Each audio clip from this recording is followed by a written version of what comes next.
ನಮಸ್ತೆ. Concrete casting ಮಾಡುವಾಗ ಅಂದರೆ ಓಲ್ಡ್ ಸ್ಲ್ಯಾಬ್ ಮತ್ತು ಹೊಸ ಸ್ಲ್ಯಾಬ್ಗಳನ್ನು ಕ್ಯಾಸ್ಟಿಂಗ್ ಮಾಡುವಾಗ ಈ ರೀತಿಯಾಗಿ ಅಬ್ಸರ್ವೇಷನ್ಸ್ಗಳನ್ನು ಮಾಡಬೇಕು. ಇಲ್ಲಾಂದರೆ ನಮಗೆ ಫ್ಯೂಚರ್ನಲ್ಲಿ ಕ್ರ್ಯಾಕ್ ಮತ್ತು ಲೀಕೇಜದ ಸಮಸ್ಯೆ ಬರ್ತವೆ. ಫಸ್ಟ್ನೇಗೆ ಹಳೆಯ ಕಾಂಕ್ರೀಟ್ ಪೋರ್ಷನ್ ಏನಿರುತ್ತೋ ಅದನ್ನು ಎಡ್ಜ್ನಲ್ಲಿ ಸ್ವಲ್ಪ 45 ಆ್ಯಂಗಲ್ ಟೇಪರ್ನಲ್ಲಿ ಒಡ್ಕೊಂಡಿರಬೇಕು. ಹೊಸ ಕಾಂಕ್ರೀಟ್ ಅದರ ಮೇಲೆ ಪ್ಲೇಸ್ ಆದಾಗ ಇನ್ಕ್ಲೈನ್ಡ್ ಆಗಿ ಪ್ಲೇಸ್ ಆಗುತ್ತೆ. ಅಂದರೆ ನಮಗೆ ಯಾವುದೇ ರೀತಿಯ ವಾಟರ್ ಲೀಕೇಜಸ್ಸು ಬರೋದಿಲ್ಲ.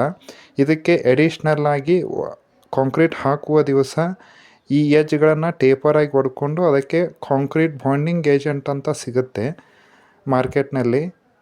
ಅದನ್ನು ಕಾಂಕ್ರೀಟ್ ಹಾಕ್ಕೊಳ್ಳೋಕ್ಕಿಂತ ಬಿಫೋರ್ ಹಾಫ್ ಆ್ಯನ್ ಅವರ್ನಲ್ಲಿ ಅಪ್ಲೈ ಮಾಡಿ ಕಾಂಕ್ರೀಟ್ ಓಲ್ಡ್ ಕಾಂಕ್ರೀಟ್ ಮತ್ತು ಹೊಸ ಕಾಂಕ್ರೀಟ್ ಜಾಯಿಂಟ್ ಫಿಲ್ಲಿಂಗ್ ಮಾಡಿ ಅದ್ರ ಮೇಲೆ ಕಾಂಕ್ರೀಟ್ ಹಾಕ್ಕೊಂಡ್ರೆ ನಮಗೆ ಯಾವುದೇ ರೀತಿಯ ಕ್ರ್ಯಾಕ್ಸ್ ಆಗಲಿ ಲೀಕೇಜಸ್ ಆಗಲಿ ಬರೋದಿಲ್ಲ.